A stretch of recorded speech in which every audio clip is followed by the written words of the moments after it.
Team India के coach Gautam गंभीर ने ढूंढ लिया लीग का दूसरा गुनहगार, गुस्से में बीसीसीआई करेगी बाहर। तो भाई साहब, जो बीसीसीआई की रिव्यू मीटिंग हुई उसमें कोच गौतम गंभीर जब सामने आए, वो बैठे, तो वहां पर उन्होंने एक क्रिकेटर जो सरफराज खान का नाम हमने आपको बताया, वो तो बताया ही, लेकिन उसी के साथ साथ टीम इंडिया के कोच गौतम गंभीर ने उस रिव्यू मीटिंग में एक और नाम लिया।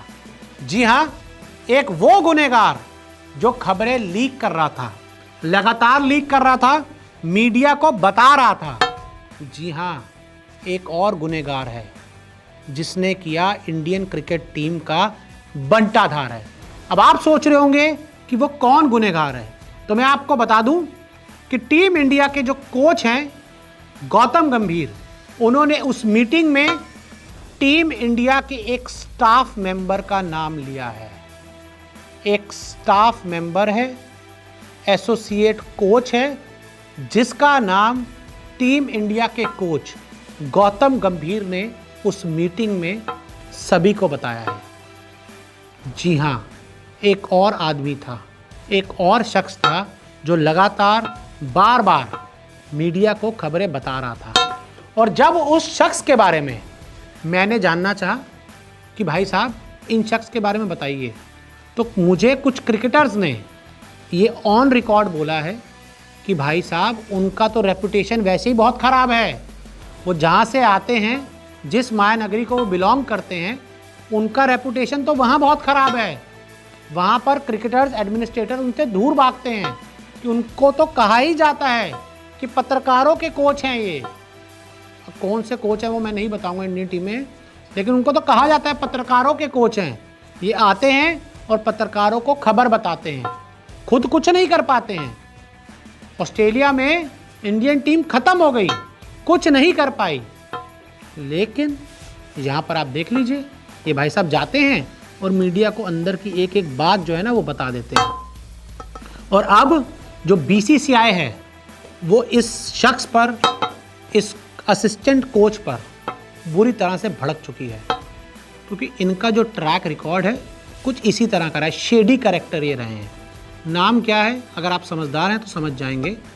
और उनका विकल्प भी बीसीसीआई ने तैयार कर लिया है, उनका विकल्प भी आ गया है, जल्दी इंडियन टीम में आ जाएगा।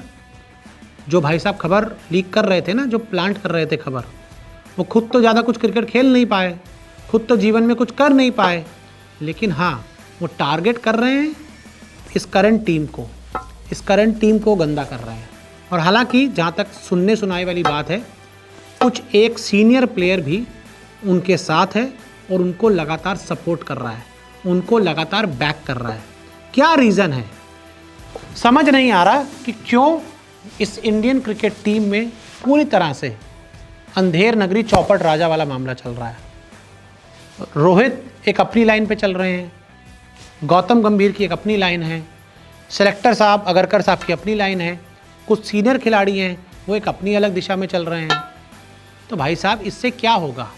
इससे सिर्फ आपकी जो टीम का बंटाधार होगा, बेड़ा गर्क होगा। और जो हो चुका है, 3-0 बांग्लादेश से न्यूजीलैंड से हार गए घर में, 3-1 हार गए ऑस्ट्रेलिया से ऑस्ट्रेलिया में।